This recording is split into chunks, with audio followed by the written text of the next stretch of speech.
All right, this one's going to be a little bit different. Uh, I was thinking back the other day at some of the things I've done, places I've been, stuff I've seen. All right, I've done a lot of stuff over the years. I was a commercial helicopter pilot, flight instructor. Landed a helicopter in my parents' backyard.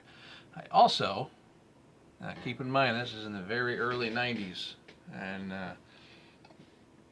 your flight restrictions were a lot looser back then, especially outside controlled airspace. And controlled airspace was mostly around airports and like major cities. Out there, for helicopters, now for light planes, Cessnas, jets, anything like that, you still had altitude restrictions outside controlled airspace. They were a bit lower than in controlled airspace, but helicopters in the 90s, you had to fly at a speed and altitude that would allow you to see and avoid any obstructions. That was it. Basically, so you could go 120 knots, 3 feet off the ground, as long as you can miss that tree. You're good. You're golden. And, I know they've, like Grand Canyon, they've added a lot of restrictions for helicopter flights in the Grand Canyon, and a lot of other places. My nephew, Josh, is an airline pilot now, and we've had a few discussions on airspace restrictions, and shit's crazy now. Couldn't do a lot of the shit I did way back in the fucking early 90s. Couldn't get away with it today. But I did. We used to do, tours of Mount St. Helens, and you could fly right over the fucking crater. Hell, you could land in the crater. You could literally go into the fucking crater of Mount St. Helens. And we dropped some people off who were doing, geologic surveys, stuff like that. And the cinder cone in the middle of the crater was not that big back then. All right, you got a cinder cone, you got kind of an upwelling of material that's just kind of being slowly pushed up on the inside of the crater. And back then, I mean, shit, it was only maybe like 10, 15 feet tall, and maybe 20 or 30 feet across at the base. And one of the times we were flying some of the geologic survey people in there. They'd take readings from the different sensors and stuff like that they had in the fucking volcano. And, since we weren't 135 certified, so you couldn't just like drop them off and leave them. You had to, wherever you picked them up from, you could fly, you could make landings here and there, but you had to bring them back to the original starting point. It wasn't like a time limit. That was just the way you had to do it. So you just kind of hang out while they do their thing, and then you bring them back. So while we were in there, I went over and I kicked the fucking cinder cone. Yeah. It was, I think it still is considered an active volcano. So I've actually landed inside of an active volcano and kicked it. How many people can say they kicked the inside of a fucking active volcano? I thought that was kind of cool. I mean, it was just a big fucking, pile of rocks and dust and shit. You go out in your yard and kick a pile of dirt. That's basically all it was. It just happened to be inside of a volcano. So, that makes it a little more cool. And so I was thinking of some of the other stuff. Now, when I was in the Marine Corps, I was my official job. Those of you who have served know that you get, seconded out to other areas.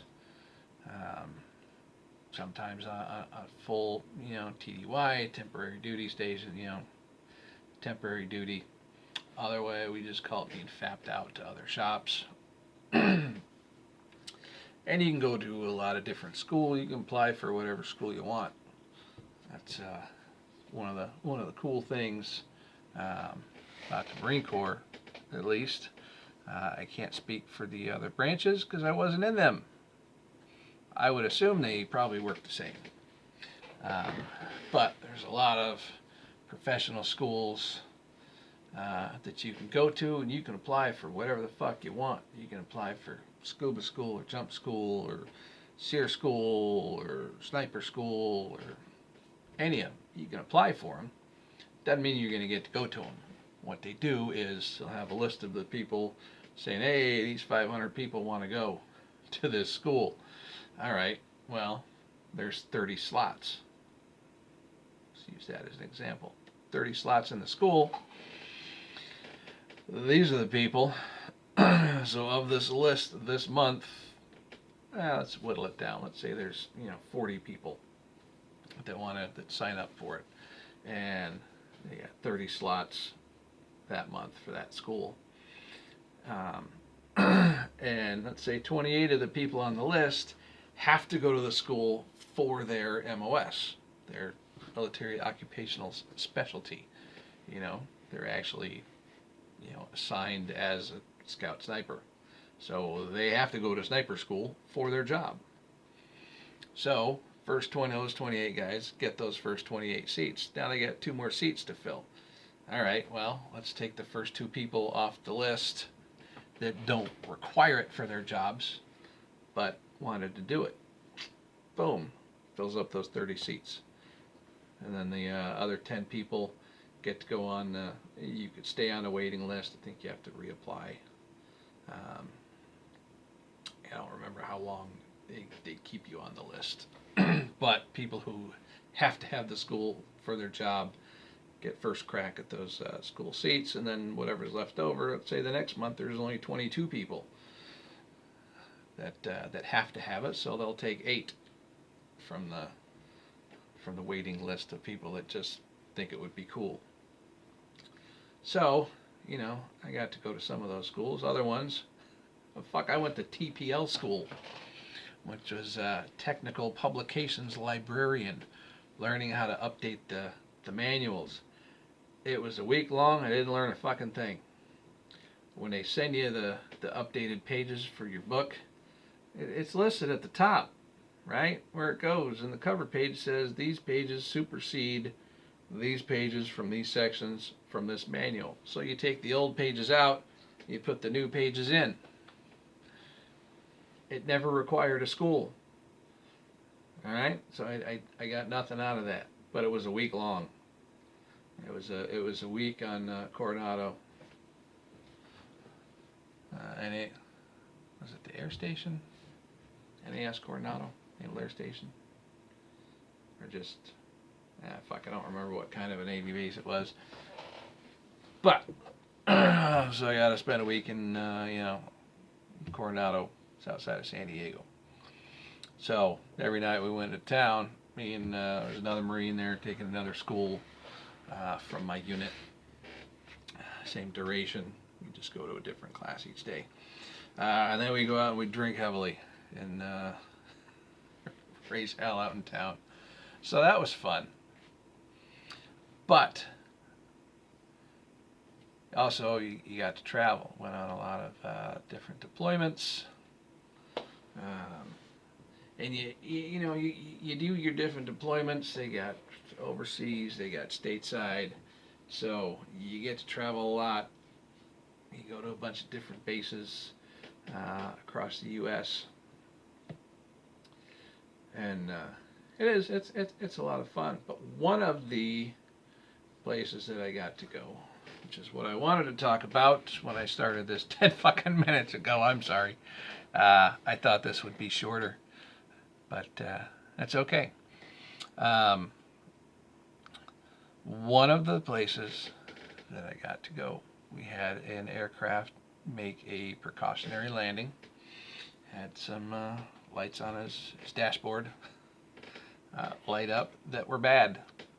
And he's like, oh shit, I need to make a precautionary landing before things start to like really fail. And so he made his precautionary landing at a military facility, which just happened to be the Groom Lake Testing Center, otherwise known as Area 51. Yeah. Now, they weren't sure if it was, could have been an engine problem or could have been an avionics problem. I was one of the avionics techs that was chosen to go. I was a CDI at the time, collateral duty inspector. And that means that you observe the work. You got workers and you got CDIs. The workers, they go out and they do the work.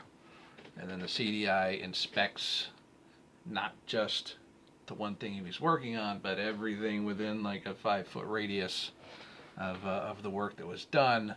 And then you sign off the aircraft as being safe for flight. So it requires a lot of experience and it's a big responsibility, because if then the plane crashes and it finds out, hey, you signed this shit off, and turns out that's the problem, guess what? You're going to jail for a long fucking time. Or you could be financially responsible for that $40 million fucking plane. So, it's kind of a big thing. And so I was one of the people sent. We didn't really know what the problem was, so you got to take a bunch of spare parts in your toolbox and all the stuff you need to figure out what the fucking problem is. Because you're not at your base where you got all your supplies and shit just right the fuck there, and you can just walk from the flight line back into the hangar and say, I need these parts. Boom, plane fixed. Not like that. It's like, I might need this.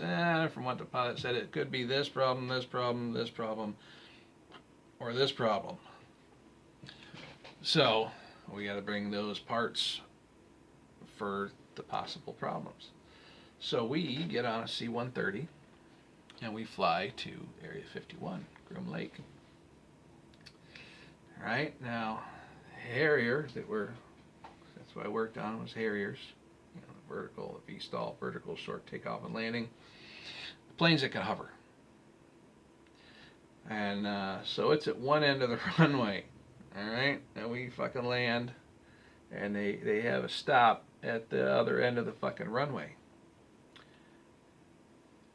And they wouldn't let the C-130 taxi back to where the fucking plane was. Right? They just stopped us at the other end of the runway, brought out several Hummers with fucking 50 cals on top, and let us walk the fucking length of the runway carrying all our tools and shit. Assholes wouldn't even let us fucking put the tools and the fucking parts. We had to carry all the shit with us.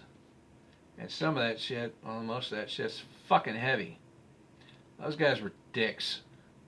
Alright? We weren't an invasion force. Nobody fucking wanted. I mean, god damn it. What a bunch of assholes. Right? So we fucking walked back to the opposite end of the fucking runway. Fixed the plane. Took about 2 hours with troubleshooting and repairs, and then doing the low power to fucking run up the get the electronics fired up, because we didn't have an auxiliary power unit with us. So I had to low power the aircraft, get the generator going and all that kind of shit, test out the systems, run all your tests, and boom, sign it off, you're good. Fly that fucker home. And then So once we get it fixed, they fucking, again, Hummers with 50 cals pointed at us on either side.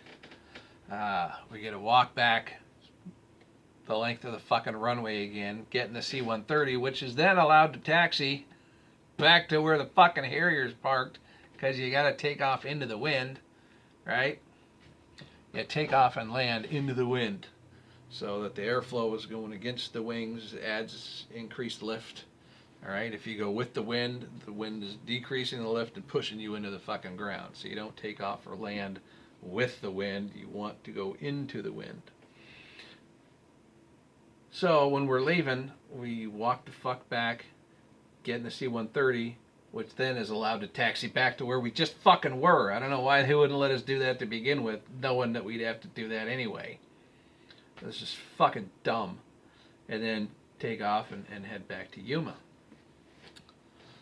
So, yeah, my big experience with Area 51 is walking the length of the runway twice. And you know what? It looked like every other fucking runway I've ever fucking been on. Yeah, we didn't see shit. We saw a couple Hummers with 50 cals, and the actual runway itself. Yeah, not real exciting, but it does mean I get to say that yes, I've been to Area 51. Not inside any of the buildings, not close enough to really see any of the fucking buildings, but the runway was nice. It was well cared for. Didn't see any FOD, which FOD is foreign object damage. Every morning we would do. We didn't have to walk the runways at our base, but we walked the whole where all the planes were parked and started up, and we do FOD walk, make sure nothing's going to get sucked into the engines when they start up and taxi on out. So I didn't see any FOD on the runway at Area 51. Didn't really see anything. I mean, as we were taking off, you could see some of the buildings. You know, if you were by one of the tiny little fucking windows on the side of the C-130, and there's not that many, and they're not that big. It's not like being in in an airliner. But yeah, so I got to go to Area 51 and walk up and down the runway carrying a toolbox. So that was fun. With a 50 cal being pointed at me from both sides. Well, that was funny. You know, we got called there. He said, "Hey, come fix your plane." I'm like, okay. Oh. Well, we don't know what's going on here, but we're going to point guns at you. Fuck you, you idiots. You know, you told us to come here. You could have just at least, I mean, I don't mind walking a fucking runway, but at least let us put all the parts and the toolboxes and shit in the back of the Hummers. That wouldn't have stopped you from shooting us. You know? But, and yeah, so you got a bunch of Marines in uniform coming in a fucking Marine aircraft and to fix a Marine plane. But we had to walk the length of the fucking runway. That was a long walk because the runways are fucking long. C-130s, I don't know. We were a long way from the plane. So that's my big Area 51 story. Oh, and kicking the inside of a volcano. That was cool. Anyway, this one got too long. So, see ya.